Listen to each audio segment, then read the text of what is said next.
we are at that stage where many people find themselves when they begin imagining something new or something different from what there is. There is the part for us that we are not really imagining a new thing. We are imagining how to implement what Kenyans have decided. And I want to quote Benjamin Franklin,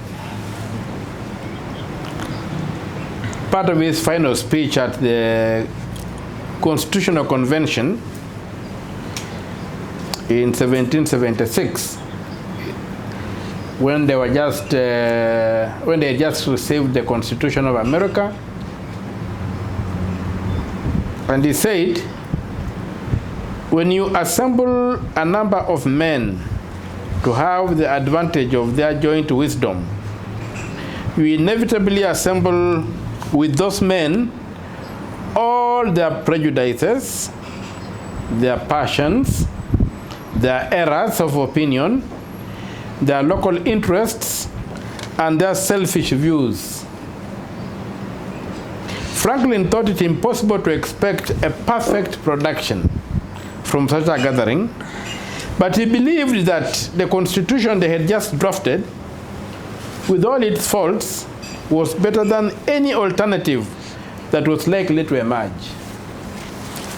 Equally, I believe that the Constitution of Kenya 2010, as it stands today, is better than any alternative that has been tried in this country, be it tribalism, be it regionalism, be it individualism, be it corruption. Give it whatever name that has been tried to govern this country. Be it false references to a theocracy that's governed by God and stuff. This Constitution is better than anything we can imagine right now, unless maybe the people come up in their wisdom with another constitution. It's important to note that the reason the Americans came up with a constitutional charter is that they had used popular democracy. They had used the concept of popular sovereignty, with the people are sovereign, as the rationale for their successful rebellion against the English authority in 1776.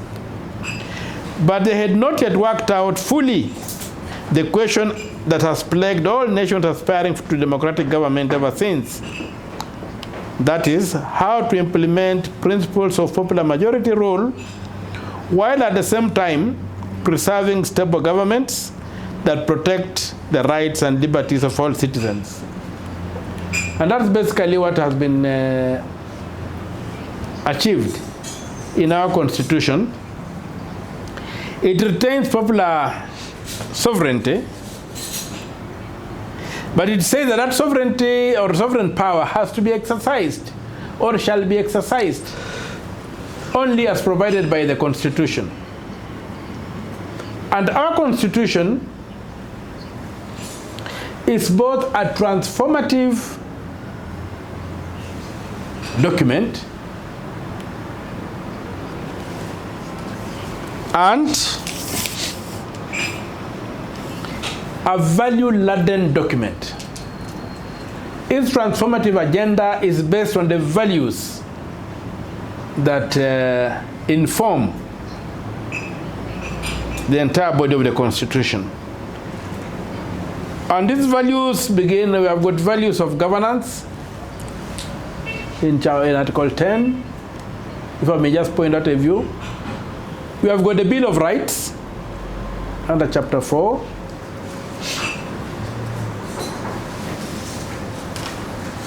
We have these values of in Chapter 6,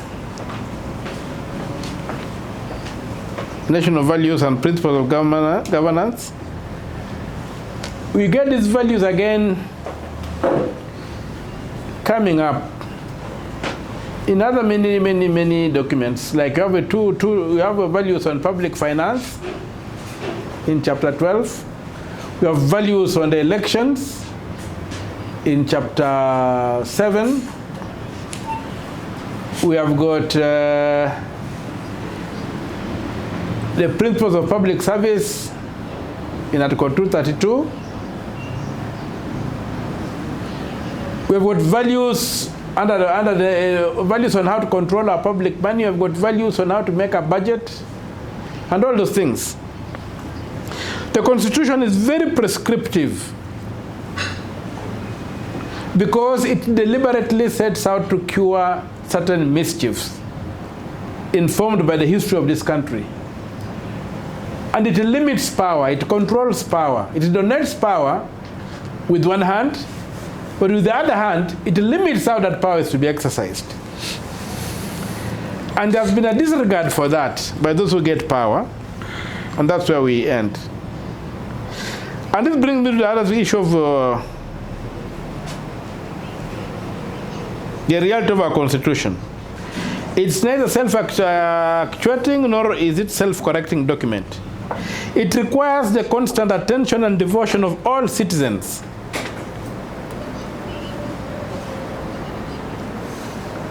And that's why I've got Article 3, where it says everybody has an obligation to uphold, defend, and promote the Constitution.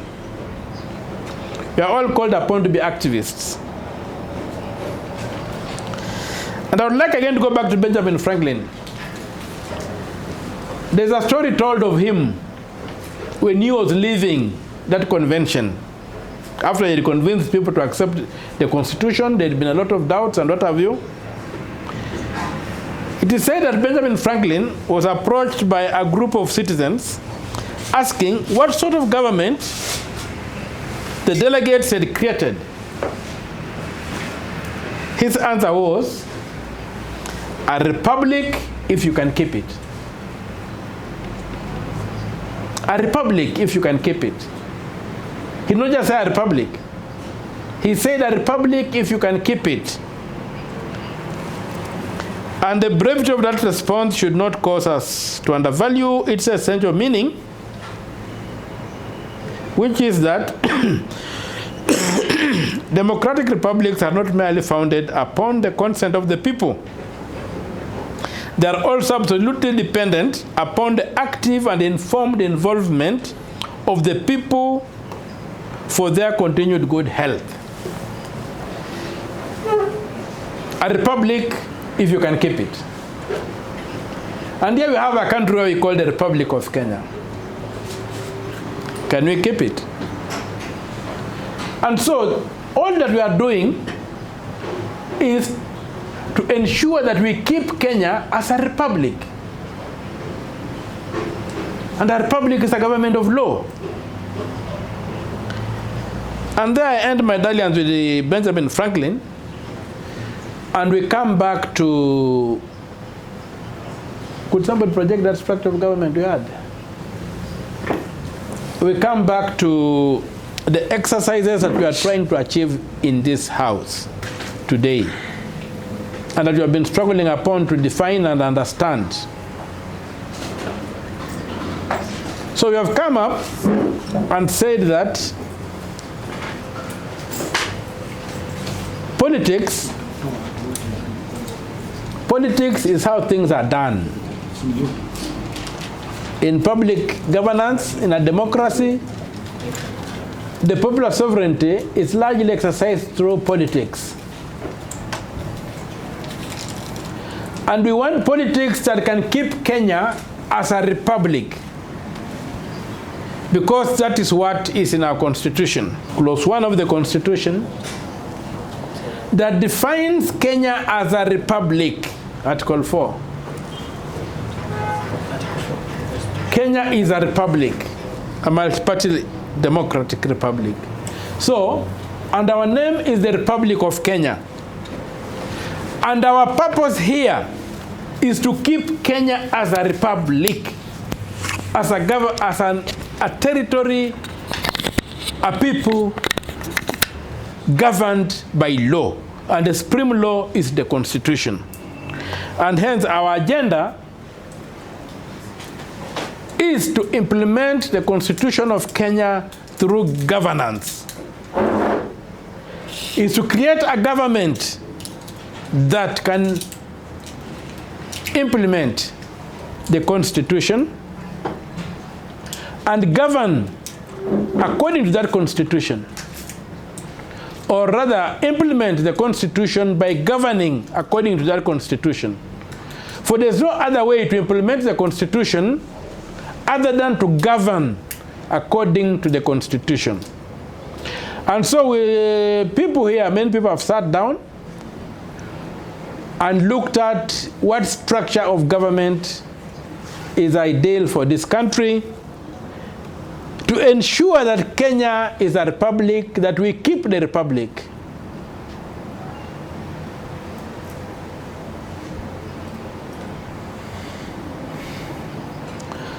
So we'll go broadly over. We came up with three broad areas of this of the structure of government, and we broke that into the presidency as an area, the cabinet as an area, and independent bodies as a third area. So the first thing is that we have got the executive presidency. We had said the word shadow should go, we put there the people's presidency, we have got the people's assembly. And so we have got that area, and has got those committees which are put under the presidency. And these committees usually are to interface the presidency with the two other organs, which is the cabinet and the other independent bodies. And so we have got those various committees. I'll not go into the committees because of time. Now in the cabinet, we have only come up with 15 cabinet slots because we felt that these 15 slots are adequate to govern this country. And incidentally, even the huge subcontinent called the United States has only about 15 departments. Same to Canada, there are very few. And if you look at it, there's no logic for having 21, 24, 44, whatever. So we have got the Secretary for Agriculture and Natural Resources, and the departments are there, which is lands, forestry and wildlife, water and irrigation, arid and wetlands development, research and strategic intervention, those kind of things. Then the next section we have is the Secretary for Commerce, under which I've got trade, investments, industrialization, cooperative development and stuff like that, tourism and so forth. The third one is the Secretary for Defense. That speaks for itself. Then you've got Secretary for Youth and Gender Affairs. Then number 5, we have got Secretary for Education.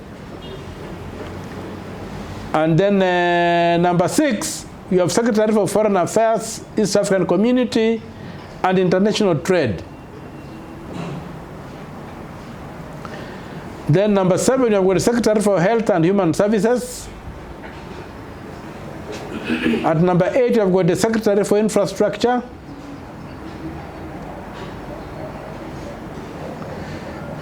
Number 9, you have got the Secretary for Energy.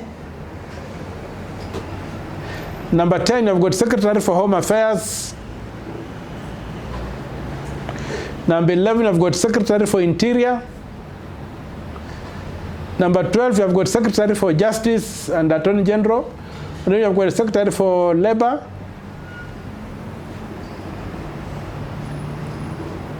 Number 14, we have got Secretary for Finance.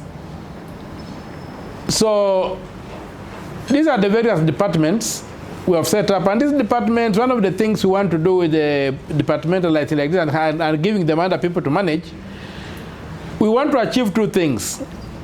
One is to oversight. Then we have also the other department. Let's go to the third section. The third organs. So we have got the Treasury, the control of the budget, the Auditor General, we have got the constitutional commissions, we have got the Central Bank of Kenya, and we have the State Corporations Authority. We are going to get people who will assist us with these departments to oversight the Treasury, to oversight the control of budget, to oversight the Auditor General, to oversight each of the constitutional commissions, to see to it how whether they are delivering on their mandate or not. We are going to oversight the Central Bank of Kenya, and we are also going to oversight the state corporations through our State Corporations Authority. So, a key issue is that in compliance with 225 Article 1, Article 225 Clause 1, to provide for an autonomous treasury from the Ministry of Finance. And you see Part 6 is called Control of Public Money. So with that small presentation, I would say that we can now proceed to deal with the, we can now continue our progress here, realizing that all we are trying to do is that the Constitution gave us a republic. Can we keep it? In the words of Thomas Franklin. Welcome and thank you.